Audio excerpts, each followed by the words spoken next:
Okay, waiting for people to show up. Are you watching? Katie, are you watching? On the live? Yeah, okay. Oh, Lisa's watching. Hi, Lisa. We will start here in about 10 seconds.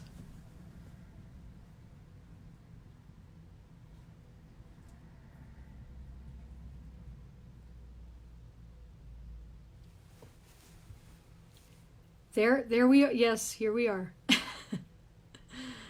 Here we are. I'm going to wait a little bit longer. Katie, I didn't see you come up, though. I just saw Lisa come up on the feed.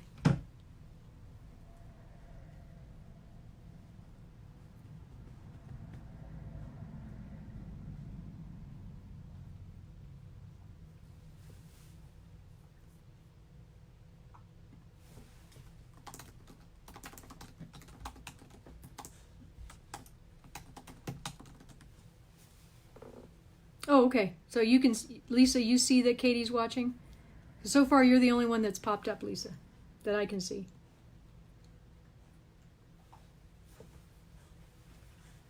Ginny! I see you, Ginny. Evelyn! Hello, Evelyn. How are you? We're going to get started here in just a couple of minutes. We'll let a few more people jump on and we'll get started. Hey, Sandy. Yeah.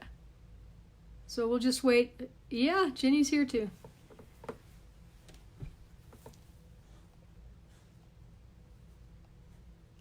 Evelyn, where are you from? If you can type in. If everybody who comes in, if they can tell me who you are, I may already know you, but for everyone else's sake, who you are and where you're listening from. That would be, I think, a lot of fun for everybody to see who all is here and where they are.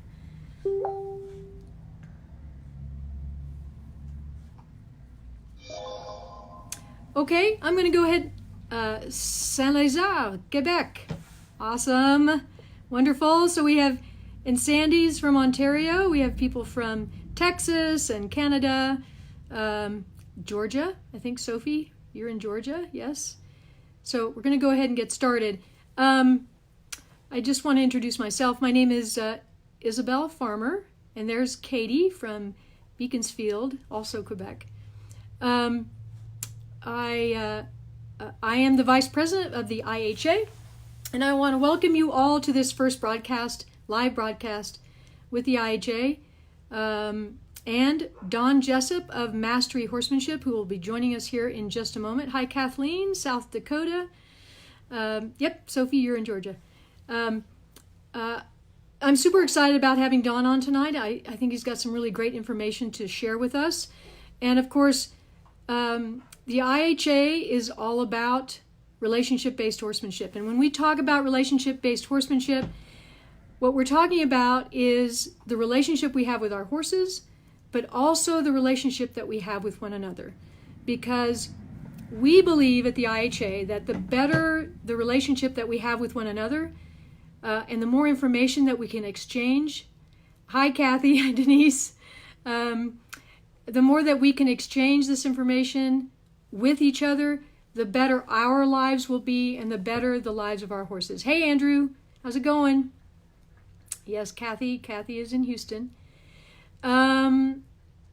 Katie, if you're listening, I haven't seen Don pop up yet. So maybe if you can contact him and just let him know that we're live, make sure that he found the page. So as part of that, with relationship-based horsemanship, the relationship that we have with one another and the relationship that we have with our horses, what we're building at the IHA is a community of relationship-based horsemanship lovers. And that community consists of students, of instructors, of horse lovers, of people from all over the world and all different disciplines. And that's part of what's so exciting. Hey, Wendy. Hey, Kathy. Carmen, how are you? And good, Don, you're there. So Don, you just have to, I think you have to ask to join. like you did before. Should be able to do that. And also, the IHA wants to provide a way for people who want to become instructors to do so through our credentialing process. So we're very excited about all of that. Some of the benefits that you'll find as a member is we produce a quarterly magazine, and these are our first two issues. This is our president, Farrah Green. On the first issue, this is yours truly, along with Wendy Carpenter, my friend, in our last visit to the beach in Galveston. So, one of the other big benefits, and probably the biggest benefit right now that we provide to our members, is a training program we call the Grades of Horsemanship. One of the things that we, as a group, noticed with the Grades of Horsemanship is that there seemed to be some big leaps that people had to make in some of these training programs. And those leaps were difficult. And people needed, hello, Michelle, Iowa, great to have you here. So those leaps in between different levels, in what we call grades, made it very difficult for people to progress with their horsemanship. So we wanted to try to break it down even further. So please take a look at the GOH on our website. And if you have any other questions about the IHA, please visit our website, which is internationalhorsemanship.org. So, Don, I'm not sure why you're not coming up. I do want to invite you at this point to join us. I don't know what's going to happen if I try to invite you. Yeah, I'm not sure. You're not seeing the ask. Let me see if I can find. I know. Yeah, I'm not sure, Don, what's going on. I apologize. We just tested this, y'all, like 5-10 minutes ago, and everything was working just fine. Yeah, Katie, where do I invite him, though? Sorry, y'all. Just trying to figure out how to get... here you go, Don. Sorry. For whatever reason, the guest request was turned off. Let's see if that...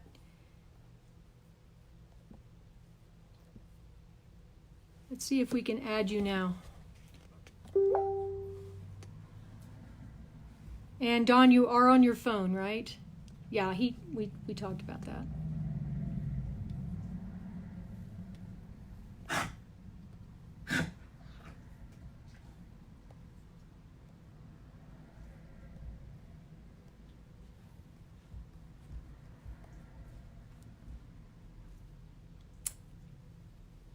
There we go.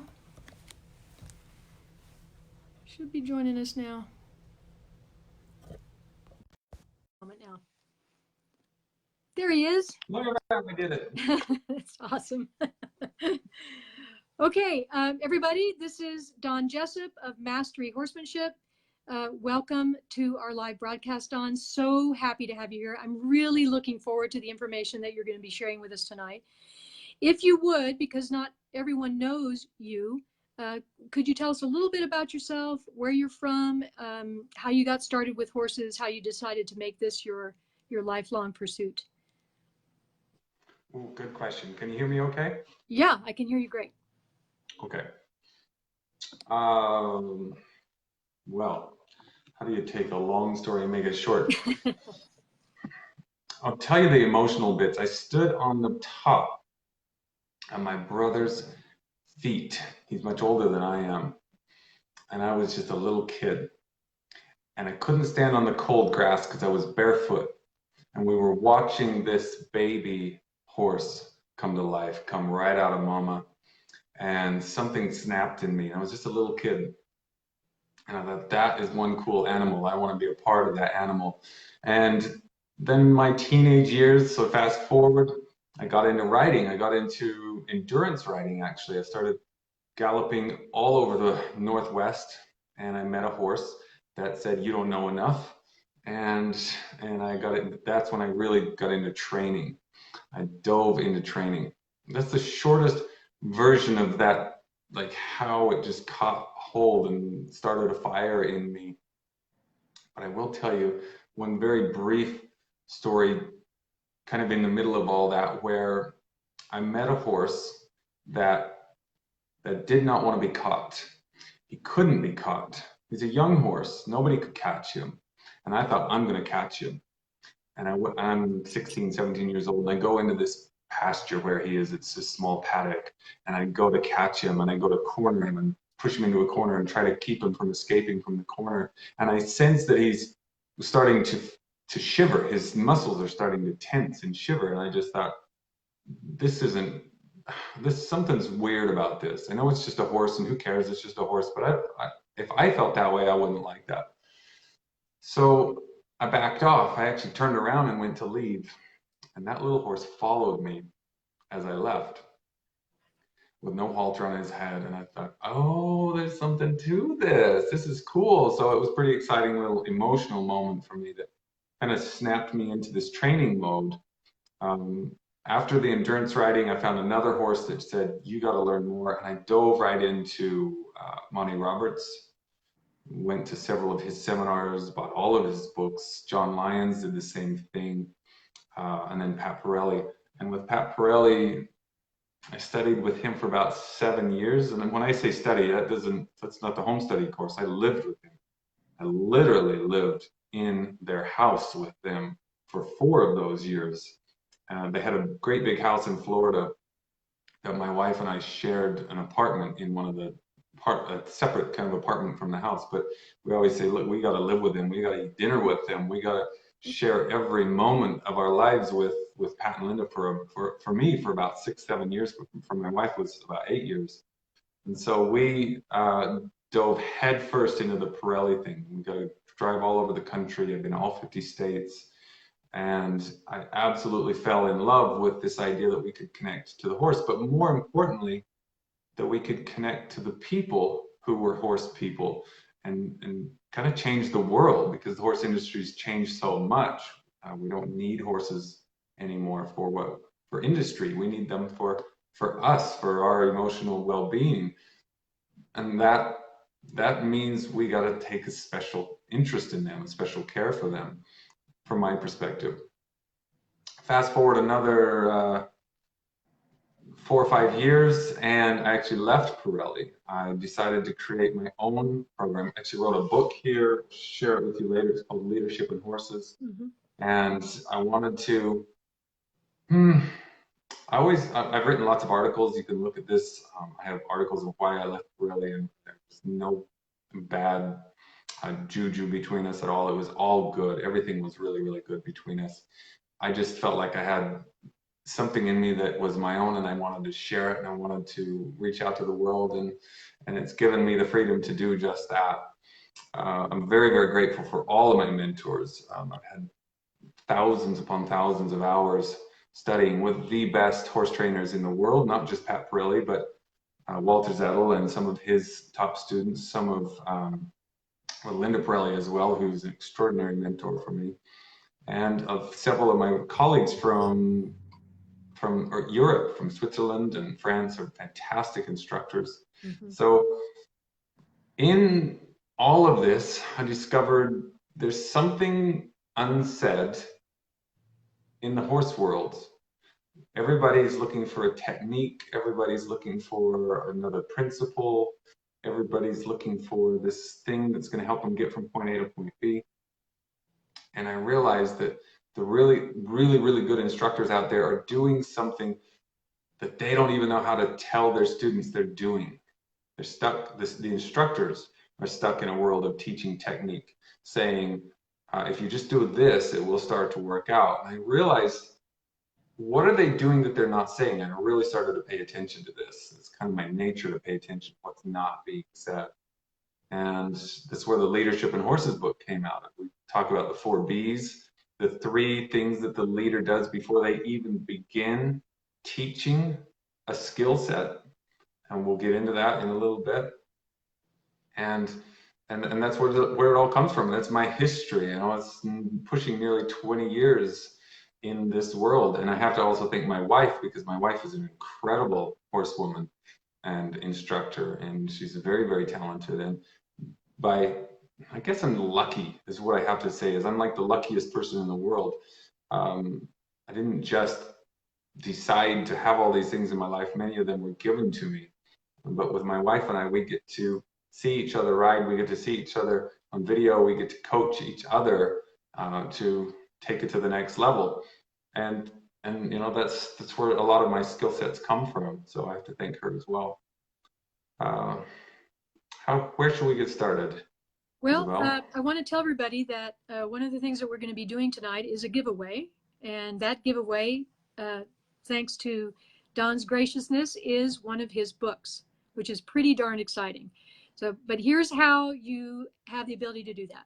You have to send a question in while you're watching this broadcast. And with 5 minutes left, and we're going to keep this to about an hour, with about 5 minutes left, we will be Katie Troyer is going to be watching the broadcast. She's going to be writing everyone's name down who provided a question, and then we will draw names from that list of question askers. And one of those people will get one of Don's books, which is pretty darn exciting because his book is full of some really great information, some of which you'll get to hear tonight. So I'm very excited about this, Don. So tonight the topic is leadership. And you break down leadership into the 4 B's. And one of the things that I was excited about when I saw your 4 B's is, well, at least 2 of them, which is bonding. And, at the IHA, we're very into bonding, bonding with our horses, bonding with one another so that we can collaborate as horsemen across the world and do what you've done. I mean, look what you're doing with your wife. You get to help each other. And that is such a huge benefit for you, as you just said. And we really want everybody to have that opportunity. So bonding and also bravery. I think bravery is a really great topic. I'll line them all out for you. I cannot wait to hear what you have to say about bravery, because that is such an important aspect to safety with horses and for people. And I can't wait to hear what you have to say. So, but let's start with what would be the first thing that you would want to talk about when it comes to leadership? Well, let's define leadership, actually. That would be a really, really good start. Right. And more specifically, I think everybody kind of knows what a leader is. A leader is someone who has plans for a future. They don't just sort of fly by the seat of their pants. They have an idea of what they want, and they start to map out a little point A to point B strategy to get there. And that's your typical leader. But the kind of leader I'm most interested in talking about tonight is the kind of leader that can lead under pressure. What is leadership under pressure? And I'm going to share with you, from my perspective, what this all means. So start with this. Imagine parking your car and then walking across the street, and there's no traffic in the street. Most of us would find that task really, really easy. Now imagine walking across that same street with really heavy traffic. And for the first time, we start to think, wow, this is a little bit more daunting. But because we're adults and we have patience and experience, you probably find that pretty easy to imagine doing as well. You just time your steps. Now imagine leading a resistant, reactive child across that same busy street.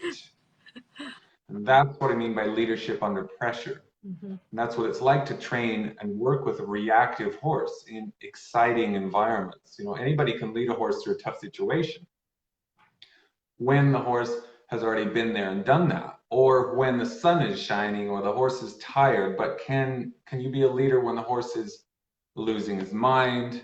Or how about when the horse is frustrated? Or how about when the horse freezes and can't move? Can you be the kind of leader that's calm and cool and collected when it really, really, truly matters? And that's what I want to get into.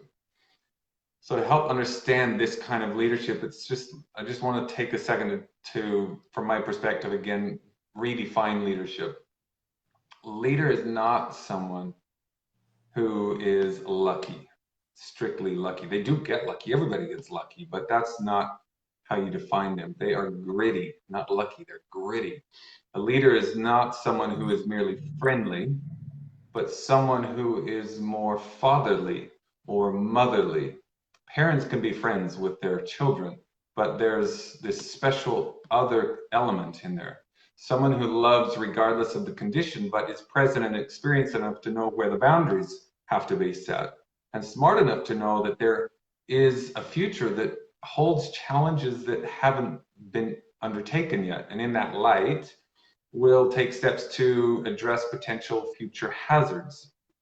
A leader can handle the heat, and if she can't or he can't, you probably won't ever know that they can't, because they won't tell you, because a leader shows confidence even when there isn't any confidence to enjoy.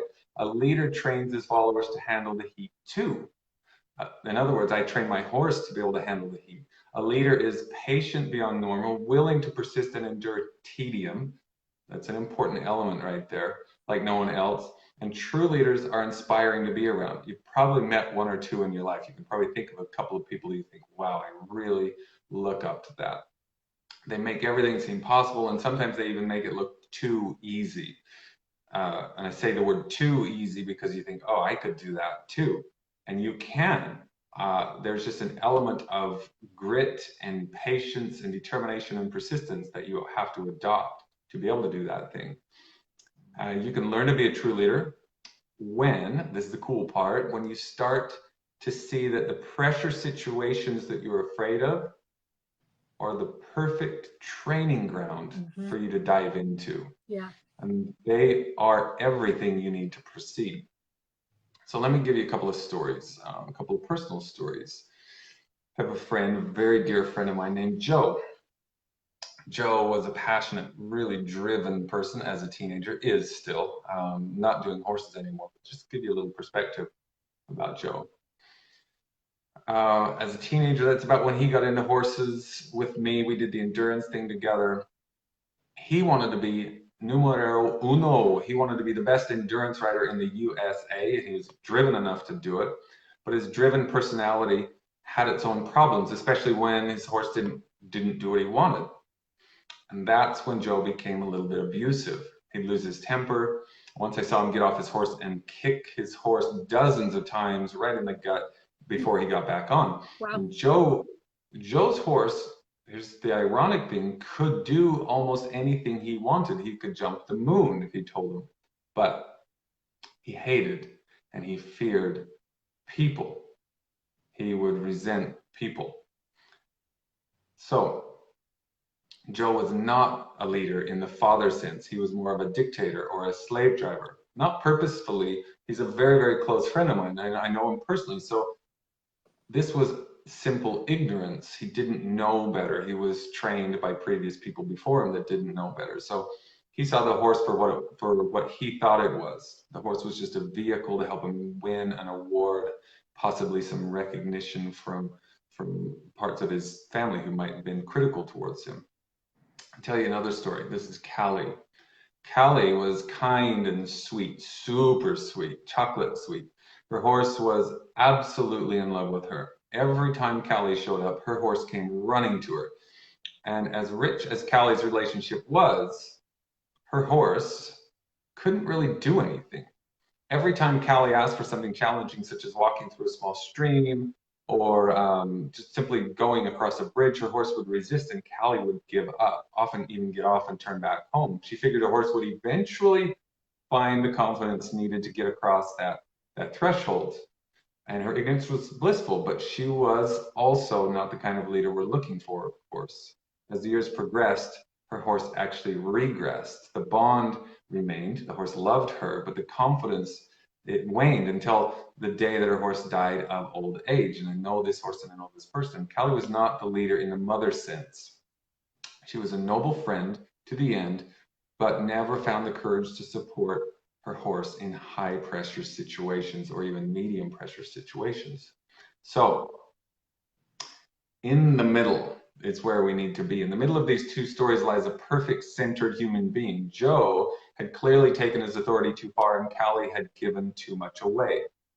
True leaders learn from these lessons. They see the horse for what he or she is, a prey animal with cognitive awareness and emotional fortitude. And you've got to know that this horse has the brain of a 4-year-old human child. Psychology has shown us that. Animal behavior science has shown us that. So you're literally dealing with a resistant, reactive child.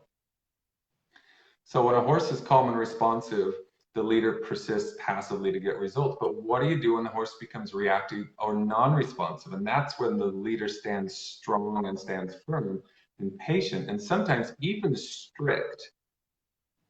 Remember the imagined scenario of crossing the street with that unruly, reactive, resistant child. It's a busy street. It's a dangerous place to be. Mm-hmm. A leader holds tight to that little hand in that moment of pressure. My friend Joe would have smacked the child on the bum and said, get across the street. Callie would have turned away to say, let's wait for a better time. But you would persist. You would show your confidence. You'd connect with your heart to the experience of the follower and ask them to trust you. You would hold tight enough and guide them with authority, moment by moment, and with a really steady, clear voice. That's what I mean by real leadership under pressure. The funny thing is if you're a parent, most parents are actually experts at leading children across a busy street because it's parental instinct to take over and say, look, you got to listen right now because this is how we get through this. Right. They see their interaction with their followers and they know that special responsibility. The parent-child model is probably my favorite model of leadership under pressure. It's the most effective when it comes to pressure situations. We can always debate which model works best under different situations, but and there's a lot of other good models like coach-athlete models, boss-employee models, and so on. But without any doubt, the model that we all know better than any model is the parent-child or guardian-child model, where the parent clearly demonstrates a lot of love, tons of patience, understanding, but a certain kind of persistence to show that that child is actually going to be happy and going to be okay. When the safety of the child is on the line, almost every parent, even novice parents, instinctively respond to shut down the threat. And that's natural. That's really, really good. You have that instinct inside you. You want to move into a safer environment. That's really good. The only difference between great leaders and novice leaders then is not what they do to protect their followers, but how they do it. Right. Great leader shows calmness, assertiveness, certainty, and love. A novice leader either doesn't have those qualities yet, or they have the qualities but temporarily fail to demonstrate them. And you would say, Don, wouldn't you say that along with that, there's a certain basic set of skills that you need in order to take those skills that you already have, or those instincts that you have, and apply them most effectively? Yeah, you do need to develop a certain set of skills to be able to apply yourself in a high pressure situation. That's what I just want to come back to, is that you actually have the learning ground right outside your door. It's your horse plus a challenging situation. So you just got to stop and think, what is it that my horse kind of sucks at really bad? It just doesn't do well with the flag, the tarp, the trailer. He doesn't do well when I ride him through this. He doesn't do well when I ride him in a group of other horses. That's your training ground. And you need to go there and learn the feel to work through that situation. And that's a little hard for people sometimes. I think that's the scary part. Right. I'm going to avoid those situations. But if you want to develop a skill set to hang onto that rope when your horse is trying to pull away, to guide your horse sideways up against a fence when he doesn't want to do that, that's where the real leadership under pressure comes into play. That's where you develop the feel. And at first, you're going to get frustrated.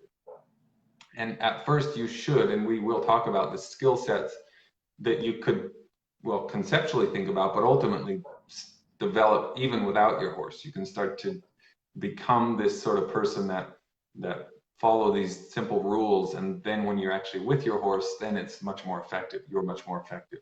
However, you'll never develop feel without actually putting your hands on that rope and moving into the environment that scares the pants off of you. Well, and that's part of I guess that's part of the bravery aspect. You have to actually be willing to put yourself in situations where you're not entirely comfortable. That's right. And that's where instruction is so valuable, because if you have someone, an instructor like you, who can help people, it actually, you can lend people a little bit of courage and say, it's going to be okay. You can do this. And here are some of the ways in which you can do this. And I think that's where instruction is such a valuable thing. Totally agree. And because the instructor can show the student how to be a leader, and then the student can then become a leader for their horse. And you know, I've told my students in the past, I've said, there's not a single pro athlete on the planet who goes onto the field, whatever that field happens to be, without a coach at his side. And so instruction is such a valuable thing. It's one of the reasons why we want to make it easier for people to find the instructor that will suit them the best. And we want to expose them to instructors. This is one of the ways to do that, is in forums like this. I know, and I love it. I love that you guys are doing this, because people can connect to you. They can get little tips. You do need tips. Yep, absolutely. You also need well, I'll just give you a tip. I'll give a tip right now, and that is hold your breath and walk into the environment that scares you, and learn how to breathe in that environment. Learn how to stand and up against the heat, and you'll feel it. You'll fail, and then you'll succeed. You know, most people will actually try something that for up to about 20 to 30 seconds. And if it doesn't work, they'll start to question themselves. They'll start to say, no, something's weird. I think maybe I'm doing this wrong. And that when we talk about a novice leader versus an expert leader, a master, that's the distinction. The master says, I may be doing this wrong. There might be a better way to do this. But I know that persistence is, in and of itself, one of the greatest tools I have in my toolbox. Yes. So I'm not going to quit yet. And I usually give people about a 20-minute. I say, look, if it's not working, do it for 20 minutes. And then tell me it's not working. Don't just give up after 20 seconds. Don't give up after 2 minutes. Just keep at it. If you're not pushing your horse to its physical limitations, like cantering or jumping, stay with it until your horse starts to at least move in the right direction. Right. Don't fall into that trap of saying, you know, this is one of the best tips I could give you, of saying, well, it's a technique. I'm missing a technique. And you can go after techniques, and you should, by the way, you should have thousands of techniques to draw from. But principally, it's actually your leadership that stands on trial here, not your technique. It's your ability to say, okay, we're in it. We're right in the middle of it right now. I knew I was getting myself into trouble by coming out here. I'm going to breathe. I'm just going to stick around, and I'm going to figure this out. You know, about 20% of the techniques that I use, I created. That means 80% I didn't create. I learned them. I watched the video. Pat taught me. Monty Roberts taught me. But about 20% of them I created, and you can create your own techniques too. It's the coolest thing. You literally go out there, try something hard, and feel your way through it, and fail your way through it until suddenly something clicks. You go home at night and you write in your journal and you say, oh, I bet if I tried it like that, maybe it would work better.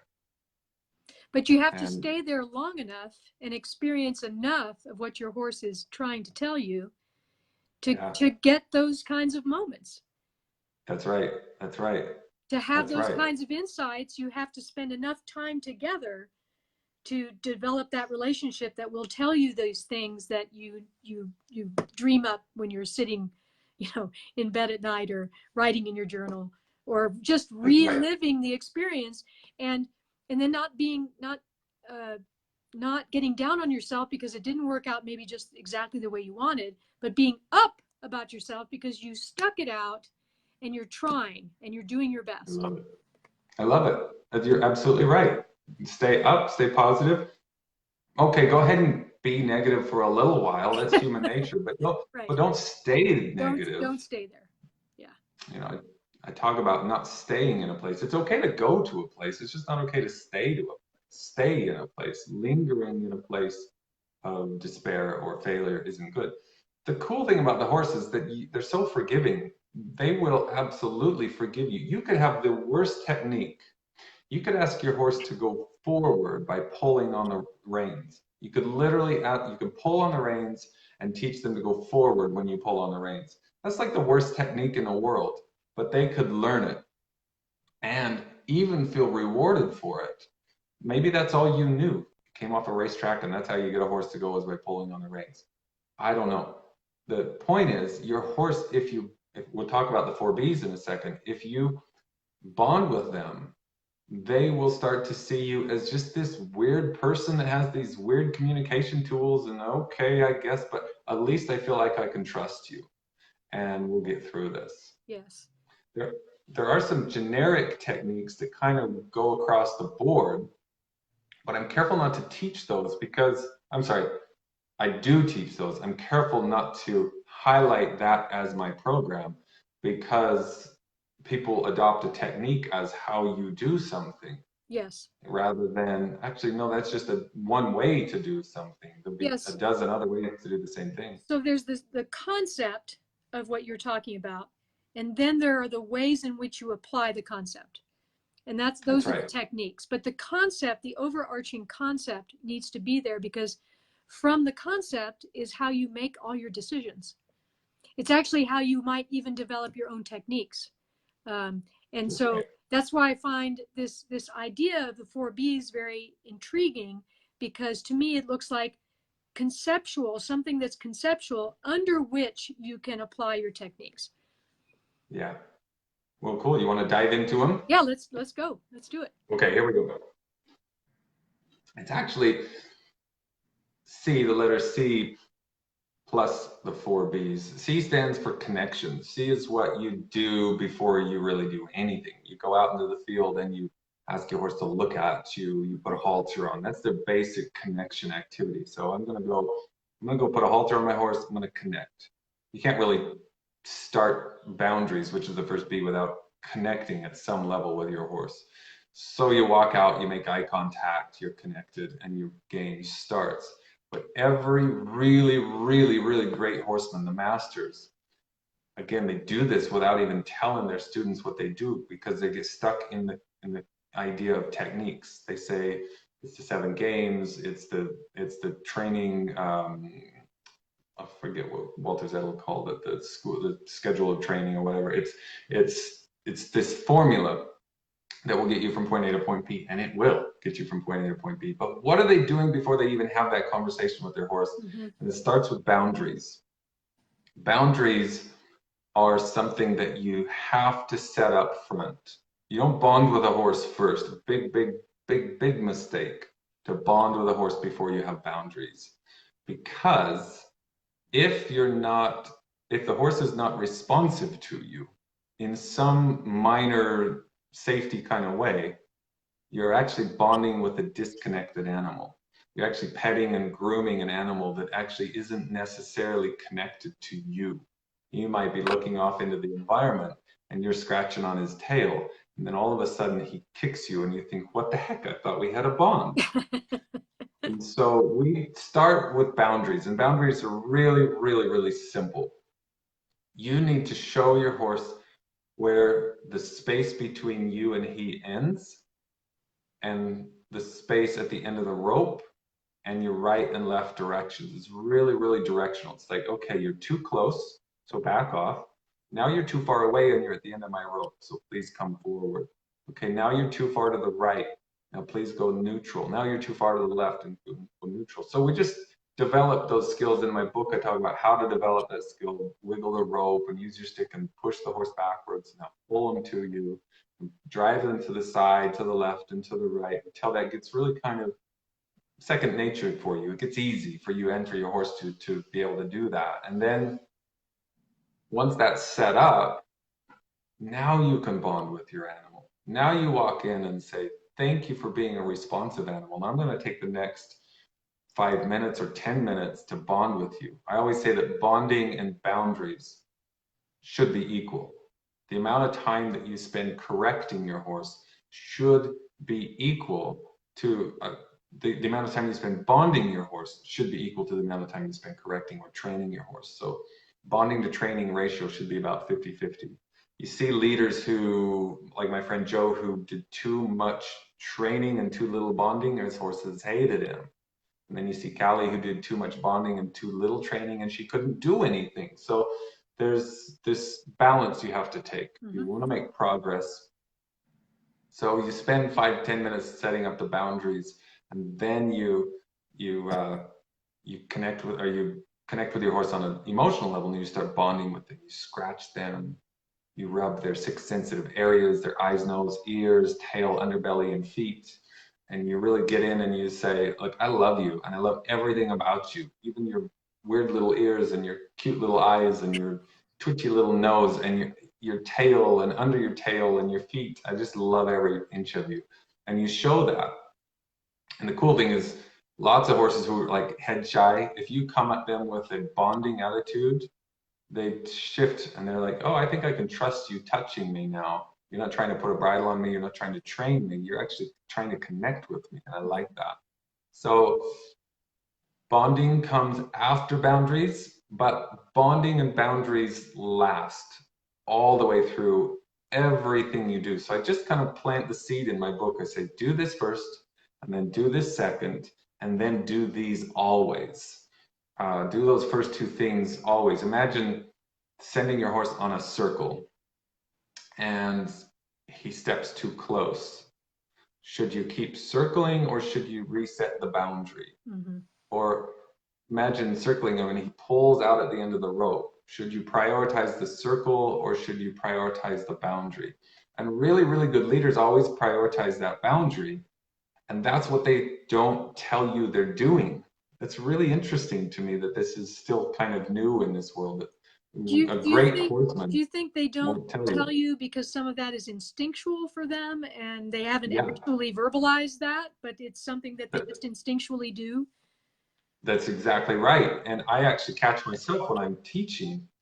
I'll do a demonstration like a circle of some kind, and the horse is pulling on the rope, and I'm trying to teach something else. That we already did boundaries, we already did bonding, we already did everything, and we're doing skill sets. And I trying to show this horse how to shape itself on the circle.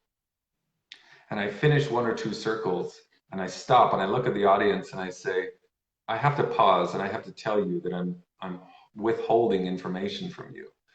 And they're like, oh, what do you mean you're withholding information? I said, there's so many details, I can't give you them all. But I'll just plant a seed. I just want you to watch this. I'm going to do the exact same exercise. And see the stick see my right hand that's holding the stick? Don't look at that hand. Look at my left hand that's holding the lead rope. And what you'll notice is my little pinky comes into play when that horse starts to push too far out onto the boundaries. And suddenly this audience starts to go, oh, I get it. So you're still playing boundaries even though we can't see you. It's kind of, you're doing it instinctively. It's still on your mind. You don't just lead your horse into the barn or into the arena and let him crowd you. You don't lead your horse over a stream and let him jump on top of you or pull on the end of the rope. You work on the boundaries every chance it shows up. You don't say, oh, that's a boundary issue, we'll work on that later. It's like, no, right now you address boundaries and you address bonding. And that's what really, really great leaders do so well. They just often don't know to tell you that that's what they're doing. They say, I'm going to give my horse a rest here. I think he needs about 5 minutes. Well, why 5 minutes? Why not 7? Why not 8? Or why not 2? Right. And that leader knows instinctively that that horse's bond has been broken through the training process. Right. And they have to reset that bond. And they, with experience, learn that this is going to take 5 minutes, this is going to take 2 minutes, etc. But that's the cool part. I want you to remember boundaries and then bonding, and then I want you to always keep them on your mind, always. Where's my horse in relation to me? How close is he? How far out is he? Is he trusting me? Does he like me? That's the bond. Is he looking at me like, oh boy, I don't know? Or is he like, oh yeah, you're cool. I want you in my life. And you will break the bond. You Mm-hmm. can't keep it forever, but you can reestablish it. And that's why it's always on my mind. Every time you put your horse in a challenging situation, he's going to go, I don't like this. And I don't even know if I like you anymore. And you get to say, I notice that. I notice what you're feeling. So let's get through this. And then we'll spend an extra 20 minutes at the end of the day bonding. How does that sound? And And it is that's what something we, that you do have to be willing to do, which is to take you, sometimes yourself, sometimes your horse, maybe sometimes both of you, into a place where you're not necessarily happy about it, mm-hmm, mm-hmm. but it's an opportunity for growth and learning. That's right. So once the bond has been established, once the boundaries have been established, then it's time to start with bravery training. Bravery is the third B. Boundaries, bonding, and bravery. We haven't even begun teaching skills yet. We haven't taught circles, we haven't taught sideways, we haven't taught yo-yo games, we haven't taught squeeze games, we haven't taught riding games or porcupine games. We're still not even there yet. We're in the process of now developing a sense of confidence in the horse. So bravery is simple. Bonding is about getting your horse to trust you. Bravery is about getting the horse to trust everything, not just you, but stimulus, the flag, the tarp, the water, the trailer, the saddle, the rider, every little peripheral thing where the horse says, I don't know about that. I don't think I like that. Then you spend the time in the bravery, slowly going from a horse that can't tolerate it. There's four stages where he just can't tolerate it. And then second, he finally stands there. He says, okay, I can tolerate it, but I really don't like it, but I'll stand. And then we get finally see signs of relaxation. And then one day, maybe a few months down the road, he shows total relaxation. And you've completely accomplished the bravery task related to that stimulus.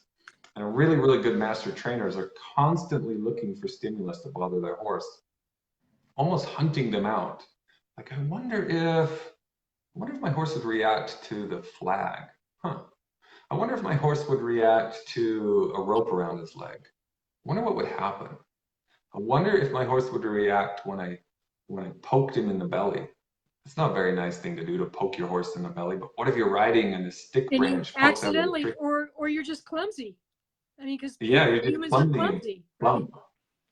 Yeah. So bravery is about looking for bumps, pokes, prods, squeezes, grabs, holds, hanging. Can you hang from your horse? Can you wrap a rope around your horse's leg? Can you stand on your horse's back? Can you throw the tarp over his back? Get him to walk over it, walk into the trailer, walk backwards into the trailer, whatever you decide your level of bravery is. You just pick a couple of tasks and tackle them that day, and the next day you pick a couple new ones and tackle them again, and you'll watch yours go from I can't do it to I can do it. And master trainers will they have a few generic ones that they absolutely must master, like the horse must be perfect with saddling, the horse must be perfect with trailer loading, must be perfect with picking out its feet. And then some others they let go, like I don't know if I'm ever going to ride around cows, so I'll just get my horse kind of used to cows, but I'm not going to spend months and months and months trying to perfect it. So There's obviously going you to be can some make things you like decisions as to, you know, what sorts of bravery you need from your horse. And then your last doing. B is basic skills. Basic skills, and basic skills is where now finally your horse looks at you and says, I like you, Do I something. trust you, I don't have any problem with that stimulus that we're using, and I respect you because I respond to you when you ask for simple things like boundaries. So what do you want to do? And you say, well, let's do sideways. That'll be fun. That's a new skill. It's a basic skill. And circles. Can you walk? Can you trot? Can you canter? That's a basic skill set. And then obstacles. Can you navigate a series of obstacles like a stream or a barrel pattern or any kind of obstacle pattern, of course. And those are your primary skill sets that you develop. And they advance into mastery level skills like lying down and rearing up and spinning and pirouettes and piaffe and passage. Those are the fun things we look forward to. Right. But those basic things are obviously part of that foundation. And we just have to remember, don't, I mean, how do I say this elegantly? I just watched a video we're doing a Mustang challenge right now. You can get on my website and look up the Mustang blog. And so I'm following lots of these other folks who are doing Mustang things. And one of the things that just like gets under my skin is when I see someone walk into a round pen, stand in the middle of the round pen with a horse that's never been touched, and start driving it in a circle like it needs to learn circles. Like that's the most important thing it needs to learn is how to circle, walk, trot, and canter. I'm like, please learn. This is what my book is about. Please learn that boundaries and bonding and bravery come way before you ask your horse to trot or canter. Right. I mean, way ahead. Yeah. Well, you're And setting your horse up for success if you follow right. the 3 B's first, and you're setting your horse up for failure if you don't. That's right. That's right. And yourself up for frustration too if you don't. It's like, why isn't my horse doing this? I can't believe he's so dumb. But he's not dumb. He just doesn't trust you. He's not he doesn't ready. trust the stimulus. He's not ready. And he's not responsive to you. Exactly. Well, Don, I'd like to get to some of the questions, if that's okay. Oh, yes, please. So Katie's written some down for me. Thank you, Katie. I'm going to scroll up to the top. So from Andrew Turnbull in California. Hi, Andrew. Thanks for your question. What does it mean to you, Don, and Rachel, your wife, to be associated as an endorsed program with the International Horsemanship Association? How does that feel? How does that make you feel as a horseman and a professional? To be associated with you guys? Yeah. Yeah. Well, I love it. I love it because let me just tell you my little experience. When I went to Pirelli, I had the most unique experience in the world. I got to celebrate successes with colleagues. I got to take notes with colleagues. I got to review notes and cheat on each other's tests with colleagues because you get to information. Like I learned how to go sideways really, really effectively by stealing what my colleague was doing and saying, I want to try that. Mm-hmm. And you know, those tips and things, they come from being associated with people. And then to be able to sit down at the end of the day and say, hey guys, wasn't that cool? What did you learn from that? You know, I'm going to be talking to people about this session we've had for a while and we'll even come back and say, what did you learn from that? What did you, and that's fun. It's so much fun to be part. There's a social element to horsemanship that's missing. And you guys are starting to work on that missing element to say, look, you got to get in here and dive in and immerse yourself. And as an instructor, as a professional, that's really, really important because we get out there in the world and we start to say, I'm on my own now. Mm-hmm. Right. And I have to defend it. I have to defend, like, what if somebody gets on Facebook and says, I didn't like the way you did that. I just looked at a YouTube review on one of my videos and she said, I said in my video, I don't use treats unless, I don't give the horse a treat when he asks. I give a horse a treat. Maybe he asks me, but after he settles down, I don't want to give him a treat when he's so super excited. And then later in the video, I did give him a treat just when he asked, and she caught me on that. And you know, you're part of me is like, oh my gosh, I'm alone. I have to defend myself, and I have to prove that I know everything. It's like, no, that's not the world we live in. We need to be in an open social space and take this open source information and say, how do we make it better, and how do we have a really enriching time? And I think the IHA is doing a good job of that. Thank you very much, Don. Okay, so from let me just see. From Ada Dragish, who lives in Nova Scotia and happens to be in Wyoming right now, watching. Is bonding? Does bonding occur while you're developing boundaries? It does in a different kind of way. Thank you for your question, by the way, and yours as well, Andrew. Bonding, there's two types of bonding. There's surface bonding, and then there's really deep bonding. And there's a kind of bond that you experience when your horse doesn't just trust you, but they respect you. Uh-huh. So while you're setting up boundaries, and I suspect you have kind of a double-edged question here, but I'll try to get to both sides. While you're setting up boundaries, you're actually bonding with your horse in the sense that he looks at you as a fatherly or motherly figure.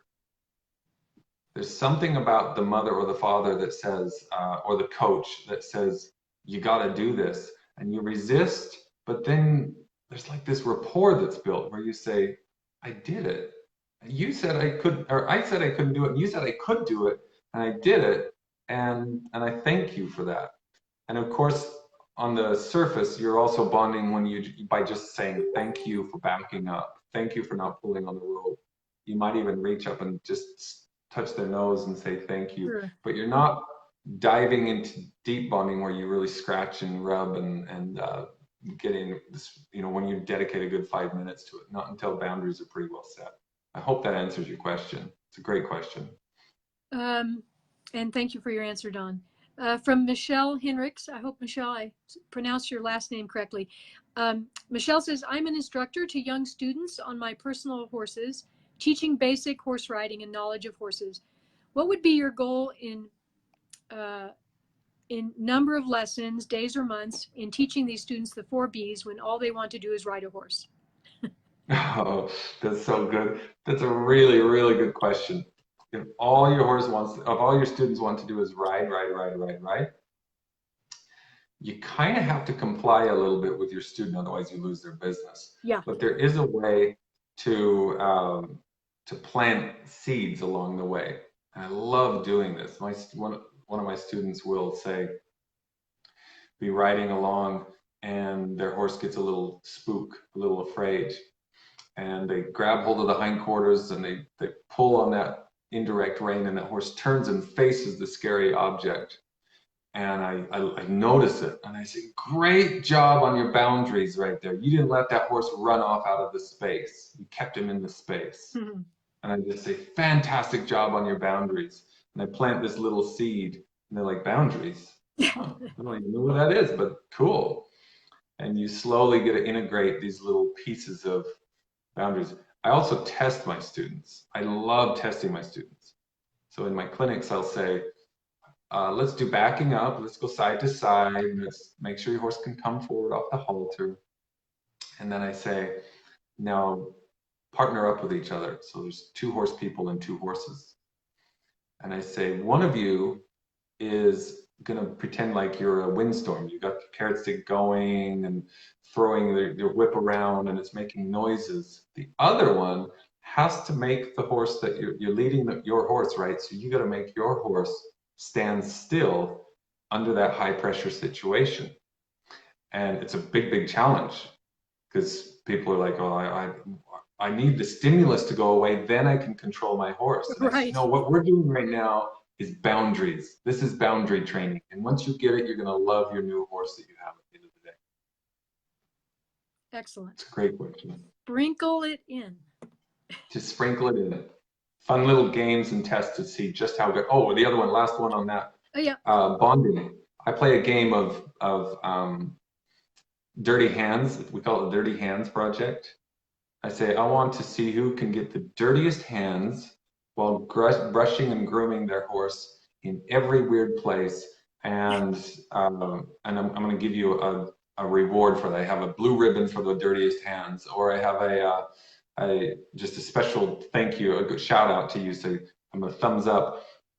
So dirty hands and most expressive horse. So when we get to bonding, I say, who's got an expressive horse? And you see their noses wiggle, and the most expressive horse wins. Because ultimately, I want all my students to say, how come I don't have that? How come my horse isn't expressive? Your horse should be expressive. Yes. Even really dull, quiet horses can come out if they really, truly trust you. And they should. And that's really an interesting thing, because, in our grades of horsemanship, we actually have added that into the grades of horsemanship.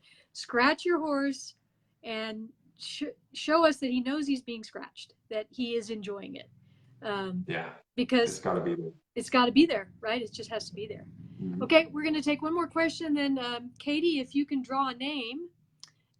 So from Teresa Many, what would it look like if you didn't set a rope if you didn't set a boundary when the horse pulled on the rope on the circle?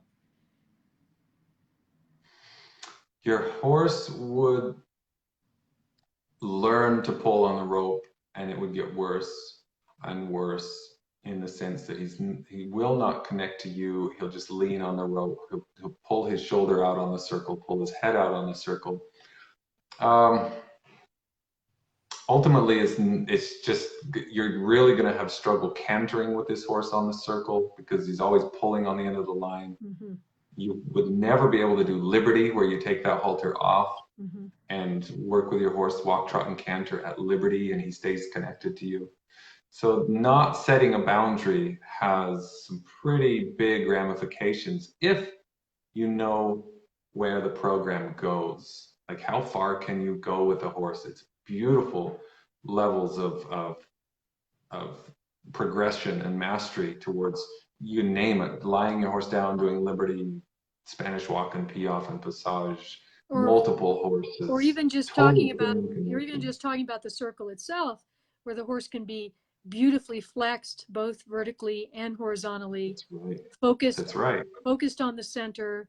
That's right. Free flowing, right. all the parts of the body of the horse working together, and all of those things take a lot of time to do.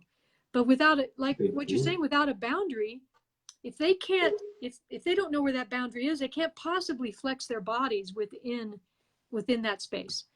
So yeah, it's very exciting to hear you talk about boundaries, Don. Just one last thing on that. I have to say this because I can't keep you from getting mixed up and confused about different elements all the time. You've got a history of education from all over the place.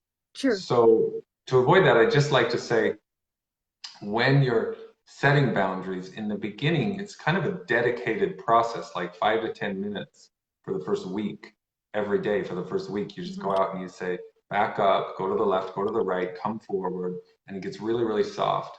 But once you've got those in place, it's not like my horse is circling and boundaries go bad and I just stop what I'm doing and go do 5 minutes of boundaries. Instead, I just touch that rope and I say, remember, and he comes off the rope and I say, thank you. And so I set my boundary in the moment. It's a great question. Perfect. Wonderful. Well, Don, I really want to thank you for joining us tonight. It's a lot of really great information. I want to see if Katie has sent me who has, yes, she has sent me, and Ruth Easley, you are the winner of you are the winner of Don's book. So congratulations to you. I think you're just going to absolutely love his book. And all of us at the IHA, you know, one of the things, I was talking to Katie, who is our girl everything, and has really helped to create the live event tonight and is behind the scenes. You know, I was telling her that I wish everyone could sit in on our meetings, because if you could listen to what we talk about our meetings, we don't agree about everything. In fact, we disagree a lot about a lot of things, but we always treat one another with respect and kindness. We're always looking for the nuggets that someone is trying to share with us to improve our program. So, you know, Don, you're just a lovely human being, and you are a true master. The name of your business really does describe who and what you are with horses. And we appreciate you so much coming to join us, and the people watching tonight. Thank you. Thank you very much, everybody. And Ruth, I'll send you a book. Let me know. We'll get that sorted out. We'll get that information to you, Don. And thank you so much. And please thank your wife for lending you to us tonight. I will. Thank you, guys. Fantastic to see you. And I'm sad we have to leave already. Yeah, me too. I know that's the nature of our world. But we can do it again. Good. I look forward to it. All I'll see you soon. Thanks so much, Don. Bye-bye. Bye. So everybody, tonight, I really want to thank everyone for joining us tonight, especially Don for making this event special. Congratulations again, Ruth. For all of you, at the IHA, we are a nonprofit organization. We are looking for members. We are looking for people who can help us grow this organization. We are super excited about what we are providing horse lovers everywhere, horse instructors and potential horse instructors out there. And please join us. Go to www.internationalhorsemanship.org, see what we're all about, and join us. We would love to have you join us. And so for tonight, I'm going to say goodnight, and everybody have a wonderful evening. And the next time you touch your horse, you can think about the things that you learned tonight. Thanks so much. Good night, everyone.